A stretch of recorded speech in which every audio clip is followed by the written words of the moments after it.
Hello, friend, and welcome to another episode of Less Chatter, More Matter, the Communications Podcast. My name is Mel Loy, and I'm recording this episode on the lands of the Yagara and Turrbal people here in Meanjin, Brisbane. And today I'm super excited to bring you the first of a 5-episode series with the very wonderful, very talented, and very smart Prina Shah. Now, if you don't know Prina, she has been a guest on the show a couple of times, but she's also super active on LinkedIn, so go give her a follow over there. She has her own podcast, which is Ways to Change the Workplace, and this episode will be cross-posted onto there as well. She's also the author of the book Make Work Meaningful, How to Create a Culture That Leaves a Legacy. She is a renowned coach for teams and leaders. She's a trainer, she's a speaker, and she's just a wonderful human. And so we decided to team up for this 5-episode series to really break down some of the key elements of leadership communication. It's something that we both talk about a lot. And in this first episode, we're going to be talking about how to adapt your communication style for your team and why it is so important. Prina and I cover a lot of ground in this episode. You know, we talk about different types of communication styles, examples of our own experiences and things that we've seen elsewhere, and why this is just so important to get right. So without further ado, here's Prina. Hi, everybody, and welcome back to a brand new episode on 2 podcasts. On my podcast, Less Chatter, More Matter, I'm Mel Loy. Hello, and I'm Prina Shah, and my podcast is called Ways to Change the Workplace. And so Prina and I have decided to do a collab because we're just, it's a bit of fun. Let's combine our brains. I love the fact that you are the comms queen, and I can bring my leadership experience, and we can marry the both. 100%. I think they go hand in hand so much. Absolutely. And we both talk about these things on both of our shows all the time. So we're doing a 5-episode series. Well, it's 5 episodes now. You never know. Could change. And it's all about the big 5 leadership communications challenges that we see all the time. And yeah, I'll bring my comms perspective. Prina's going to bring her amazing leadership experience into the table as well. And we're going to delve quite deeply into these, not just like what the challenge is, but most importantly, what are some of the ways to solve the challenges, because we're all going to face them. And today's topic is all about adapting your communication style for your team. Prina, do you want to take things on? Yeah. Adapting your comm style for your team. So, Mel, I'm really glad that this is the first topic, because I think this is something that a lot of leaders, especially when they're new leaders, don't even consider. Or if they're established leaders, they go back to old habits. So it might be a refresher for some established leaders, and the new leaders, you are going to love this because, gosh, you're going to get lots from it. Mel, tell me more about your thinking on adapting your comm style for your team. What do you come across? Yeah, so I think, like you're saying, new leaders especially are not given the opportunity a lot of the time to actually build this skill set. You know, it's almost like you've got the title of a leader, you should just know what to do by osmosis. And we all know it doesn't work that way. And the fact is we're communicating with humans, not robots. So there is absolutely no one-size-fits-all approach. Every single person is different. We all have different preferences for how we give and receive information, how we learn, how we collaborate, all those sorts of things. So we actually really need to think, if I really, as a leader, want to get my message to cut through, then I can't just imagine, I've sent this email and everybody gets it. I have to actually tailor my communication for the different people on my team. Yeah. What do you think? 100%. And I'll also add another caveat that Mel and I come from lived experience of this. So Mel has been, an internal leader in the corporate world, and so have I. Mel, I can give you a real life example if you want. Yeah, so, please do. Back in the day when I was managing many a stressy HR team, I've got a really good idea of one thing that really stuck out for me. So I was that leader who was, yay, you're a wonderful technical expert. Let's promote you to be the manager of the whole of the HR team. Oh my gosh, I went straight into the deep end. So even HR people, by the way, don't get training often in that higher leadership development and, the people management side of things. So from a comms perspective, this really was a massive lesson for me. So I was always super excited, very enthusiastic. As you know, I have many an idea, and I'm on the phone to you often with many an idea, and as are you with me. this was the same thing in the workplace. That's my personality. And I used to, like when you have ideas, you have to write a business case when you're at a certain level in your position to get them approved. So I had brilliant ideas, and I used to, write them up on a business case for my manager, hand it to him very excitedly for approval, and he'd be like, nah. And it was repeatedly killed me, Mel. Repeatedly killed me to the point where I just thought, this dude hates me. This is just career suicide. There's something off here. And then eventually I thought, okay, we really need to get to know about each other at a deeper level. And that's when we brought in someone, a Mel type of person, a brilliant facilitator who was a specialist in comms. And this person got us within our team to work on a work style behavioral profiling tool, basically, but it was just a tool, okay? What that person did very cleverly, and what I've started to do myself, through my own work as well now, Mel, is to create a user manual of me from a comms perspective or even wider. So the example of this brilliant consultant that came in and gave us excellent skills, I learned that my manager was more kind of data focused in terms of when I communicated with him, he required it, bullet points and data, okay? Whereas I'm like, yes, this happened, therefore I feel we should do this, therefore let's just freaking do it. It's kind of like what my business case is working. With data. That's how I run my business. Me too. And it's doing pretty well, I would say. That's that seems to be working. we plan. But in the corporate world, that does not land, right? So you can't often go by gut feel. You have to have evidence-based, blah, blah, blah, blah, data, stats, whatever, right? So I say blah, blah, blah, blah in jest, but it is very important when you're spending a lot of money on a lot of brilliant initiatives, right? So I learned all of this and I thought, right, I'm not going to dampen my enthusiasm whatsoever. It's still going to be there, but let's chuck some data into this next business case now, okay? I learned that my manager really speaks that language. I still handed him that, the business case. Approved, right? So I think, in summary, that lesson is learn each other's communication styles and really deep dive into it. And I don't think, Mel, that you can do it as a team. You can't do it on your own. And you definitely cannot do it as the leader because you've got that positional power. You need someone else. You need to step into the team and take your leadership hat off and join that conversation. And I'm telling you, that session just completely changed our working relationship as well as obviously getting my stuff approved. Yay. And look, I think, you made a couple of really good points there. One is the leader can't be involved, like in terms of they can't lead that because they also have a communication style. Yeah. They need to learn about themselves and the other people in the team as well. But the other thing is too, when you do tailor your comms, which is best practice anyway, you do get better results typically. And I had a big learning moment, I think, because I've been so indoctrinated into corporate comms for so many years. Yep.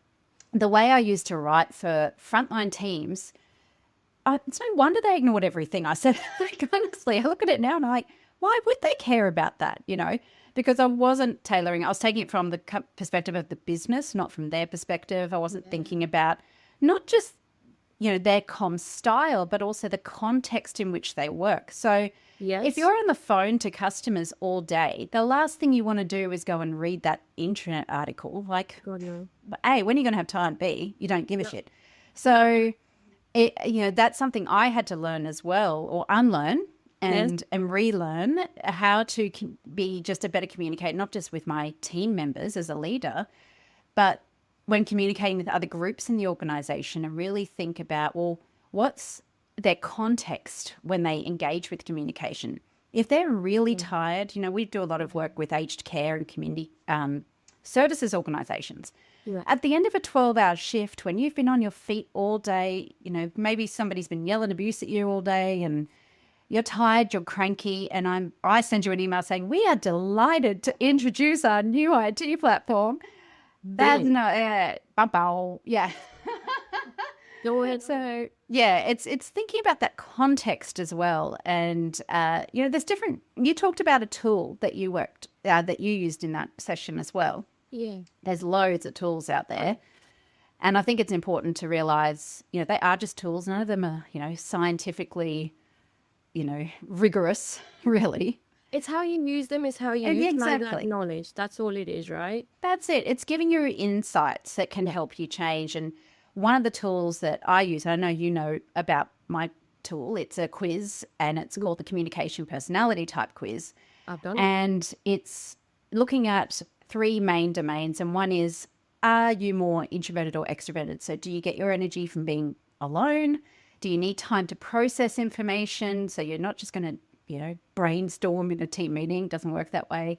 Or are you more extroverted where you process out loud rather than asking a question, which is what I do. I just suck the oxygen out of the room. Or, you want to talk things out. Yeah. And then the other domain is kind of your learning style. And I know that there's been loads of research about different learning styles and it's been debunked and not debunked. But the reality is, I think that you either are more visual or more auditory. And it doesn't mean you don't do both, but you probably have a preference Yeah. for how you learn. And then the other piece of the pie is whether you are more a strategic or detailed thinker. And Yeah. neither of those things are better than the other. It's just really where you get the most comfort. Do you really need to know the why to be more comfortable, or do you need to know the what, the when, the how, the blah, blah, blah? Yeah. And when you put those three together, you come up with, well, this is kind of the way I prefer to work. But using a tool like that also helps others understand. And I really liked what you said about putting together your own little playbook Yeah, about this is how I communicate. Can you tell me what's in that? Oh gosh, yeah. So it's more than communication. So my style is, and that's in your own language, not using the tool's language. You can use whatever tool you want to. So my style is in your own words. Um, what else do I write? So the work I like is, so my work style preferences are the work that stresses me out is. I think that's really important to Ooh. know because, I'm not detailed focused as much as I have to do it, and I do it. It's not my forte or it's not my preference. What else do I ask? So, uh, and then what's my calm style? I'm direct, I get to the point. When you talk with me, I need you to blah, blah, blah. Okay. And then the things that stress me out at work are whatever they are. Yeah. When I get stressed, I need you to blah, blah, blah. So those are just some of the questions. I've got a load of other ones. My brain is not kicked in completely yet. But, you can really tailor them. So I just did this actually for a marketing and comms team. The irony, they work in this arena themselves, but they want to better connect with each other as well. So creating, I call it a user manual of me or a playbook as you call it, is really important. But then don't just create that. Have it at your desk or put it on your wall or put it in your shared area, whatever it is, so that we remind each other of what our comm styles are. So when I go and talk with Mel, I know I need to perhaps get to the point, or I need to elaborate more and ask Mel all about her weekend and then launch into whatever. And all of us can adapt our comm styles. Another caveat I give to all of this is I am more of a direct conversationalist, Mel. But it doesn't give me the caveat to be a dickhead either. Uh-huh. So that's the other thing, right? So yes, you can obviously articulate what your style is, but you still have to tailor your style for other people because we work with other people and that's the joy of work, right? So yeah, caveat there, not to use it as a weapon as well. Oh, yeah. Yeah. Yeah. Or an excuse. Or an Like, excuse, well, it's exactly. just the Or way just I to get am. people. Yeah. Yeah. No, no, Can't, no, no, no, no. no. And I think you So, make a really good point there. It's, yes, it helps other people, to communicate better with you, but you've also got to return the favor too late. and, understand that some people just hate the small talk. That's okay. Yeah. It's fine. There's nothing wrong or right, except for when you're using it, as you say, as an excuse for being a dickhead. Yeah. And yeah, we don't do that. We're not very good with people who are dickheads here in Australia. No. And I think the other thing too, if you are a leader and you're like, how do I get to this point? How do I actually understand what my people want? Well, ask. Like that's Yeah. the first thing you should be doing in a new leadership role anyway is listening Yeah. to your people. What's keeping them up at night? What are their frustrations? What are they proud of? What are they working on right now that they think maybe we shouldn't be working on that? What are the things they're working on that they would like to do more of? But in that process, listening to them going, what would be the best way for us to communicate? Is it a one-on-one every fortnight, or is it a 15-minute catch up a couple of times a week? Like, I know. what does that look like? Yeah. Right. And I'm pinching our friend Leanne's wording. Go on a listening tour. Find out what it is. Ask all of those questions that Mel just asked. Because I'm bringing in some leadership, 101 now. So Tuckman stages of team development, forming, storming, norming, all of that stuff. At the beginning, when you are a brand new leader, or even when you're an established leader, find out where your team are at. They're probably in different phases, or individuals are actually in different phases of the forming, storming, norming, performing cycle. And when you're a new leader, especially, all eyes are on you, right? And humans have a memory like a frigging elephant. If there's any kind of untoward behavior done towards us, we remember it, do we not, Mel? Yeah, we're good at holding a grudge. Yeah. And especially a grudge against a leader, because we've put our trust in them, and they've got that positional power as well. So with great power comes great responsibility, as the famous quote says, so use it well as well. I think it's really important to do that. And I think there's something else you touched on there was around, you do have this position of trust, but trust is earned. Yeah. Trust is something that doesn't just come with the leadership title. So when you are communicating to your team, you can't just say, I want us to do this now and I need you to do that now. No. When you are a new leader particularly, you haven't earned the right yet. And part of that is what is known as the messenger effect. So the messenger effect is this psychological bias for our listeners who may not be aware, where we tend to put more credence on who's delivering the message rather than what the message is. So you might have the same message delivered by two different people, but one person might be universally liked, one person might be universally loathed, and the person who is universally liked, well, people will listen to that message. Same message delivered by somebody else, people ignore it, they start to argue against it, all this sort of stuff. And it's because we are social creatures as humans. So you've got to earn that trust so that when the messenger effect happens, which it will, where to be human is to be biased, that you are in the right position for those words to be taken seriously and to listen to. There is absolutely no reason why somebody should listen to you just because you've been given a role title. No, and they're not going to listen to you, by the way, as well, because that ain't going to happen. So, Mel, I know you're a multiple author, as am I, and in your book, you talk at length about comms. One of the things I talk about, and we're on the topic of trust. I've got a whole chapter on trust. And this is something that I know you have been researching at length for your own business, and I have as well, right?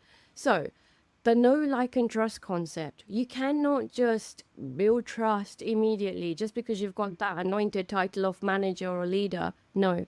So there's lots of marketing theories and marketing principles that I know Mel is well versed in, and I've been learning a heap of for my own business. So first off, people need to know you. How are they going to get to know you as that new leader or even an established leader if you need to build that connection and that trust? If trust is an issue within your team, this is a good formula. How do you get people to know you? And then eventually, after getting to know you, they might like you or respect you. That's what we ideally want, right? You don't have to be best mates, but at least there has to be some form of respect. And then eventually that leads to trust, okay?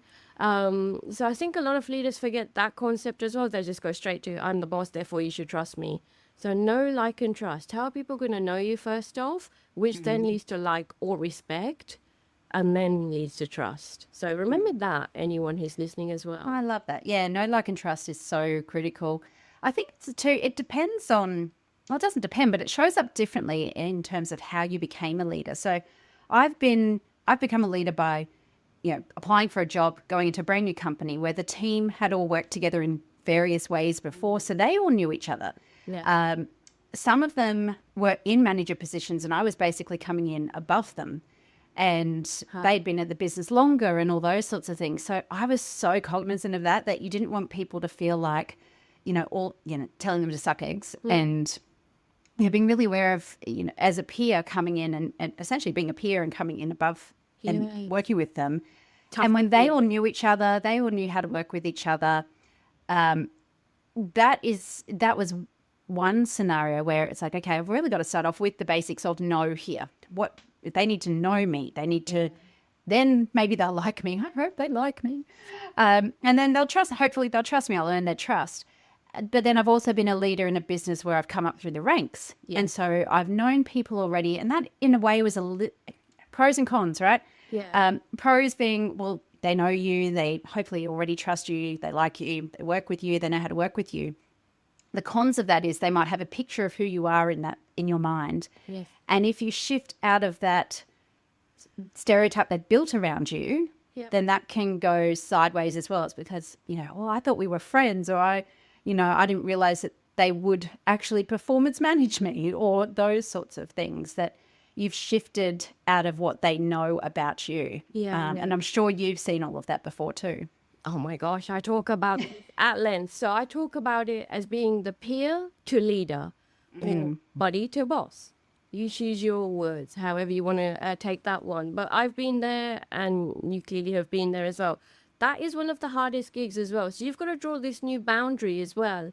And how you communicate with your team is really important. A lot of people don't draw that boundary as well, Mel. That's the other tough thing.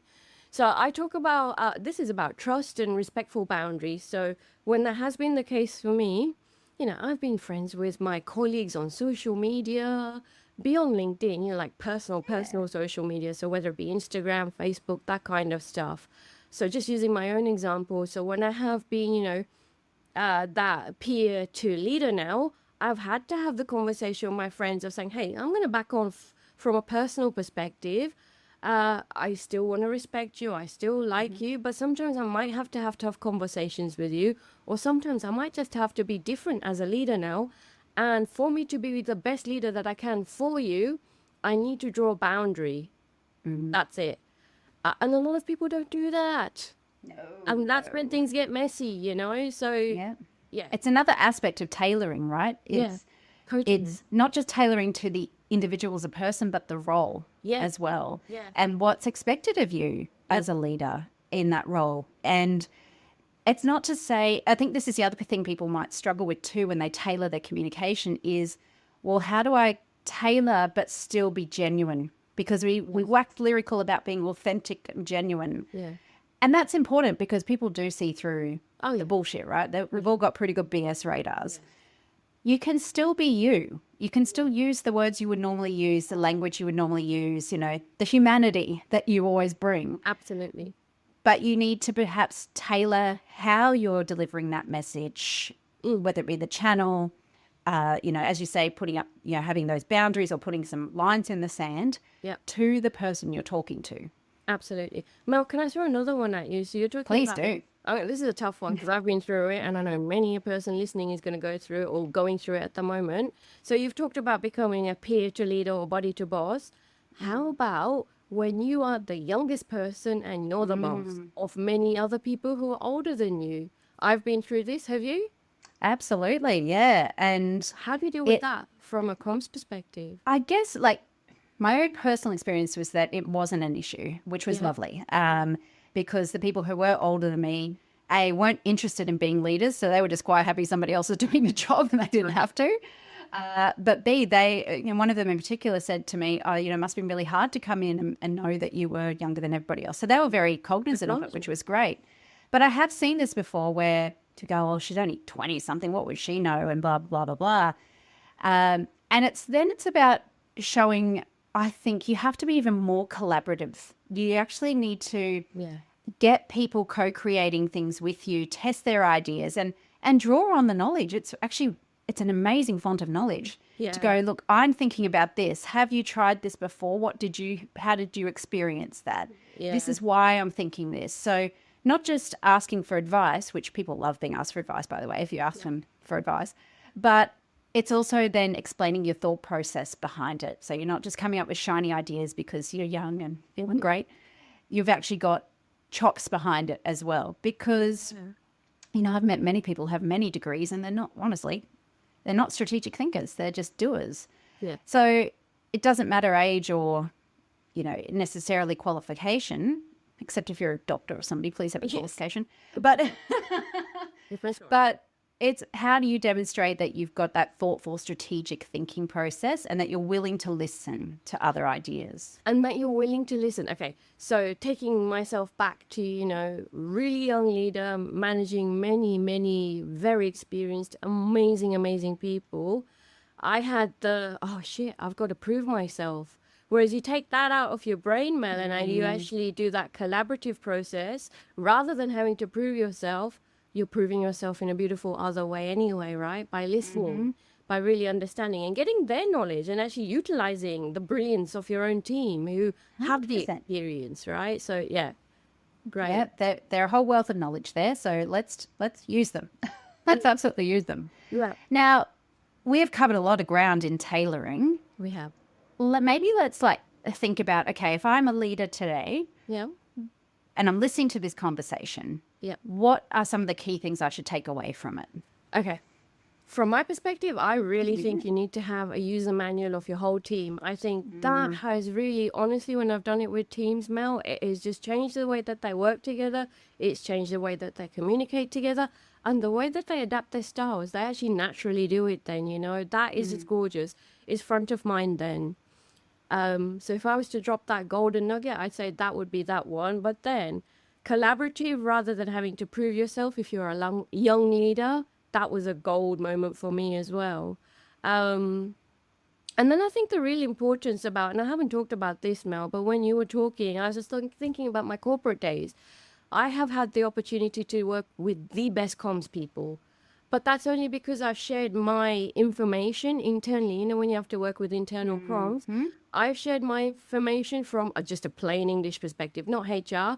And I've worked with that person as a partner, as a collaborator, and we've done amazing things internally for our people as well.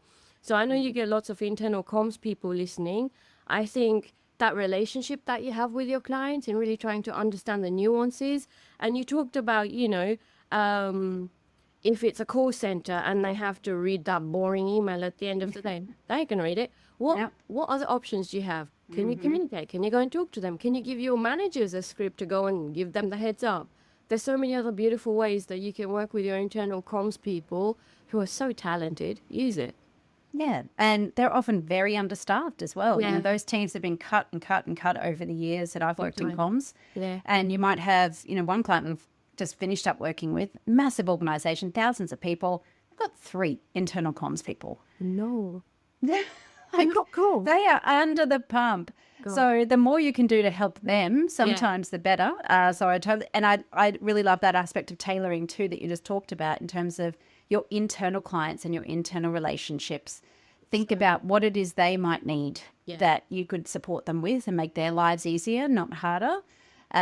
One of the things I think you mentioned was the know, like, trust. I think if you're a leader, think about that. What's that listening that you're going to do to get to know people and they get the opportunity to know you? Then how do you build the like and in a genuine way? And then the trust will come. Exactly. But don't expect to be trusted straight away. No. Make sure you've got a pair of listening ears on. And that's not just as at the beginning, that's throughout your entire leadership journey. You've got to listen. And the other thing is too, there are plenty of tools out there to help you understand each other's communication styles. Find one that might work for you. It's a great team building activity. It's something fun to do in team meetings or offsites or whatever as well. People love learning more about themselves, but also they then get to learn more about each other. And so there's lots of different tools out there. Like we said, just pick one. Doesn't matter. It could be DISC. It could be the Bird one. It could be, the what's that other one? Myers-Briggs, and so many of them. As I said, none of them are all terribly scientific by any means, but they do just help you to get to know more about what's going on. Use it as a tool for good. Boom. Exactly. Well, Prina, as always, I love chatting with you. And you. Always the best, Mel. So that's episode 1 of our 5-part series, which was all about adapting your comm style. Next episode is, it's a juicy one, giving and receiving feedback. So come on. Bring it on. Prina, love you guts. Back at you. Love you too. Thank you, Mel.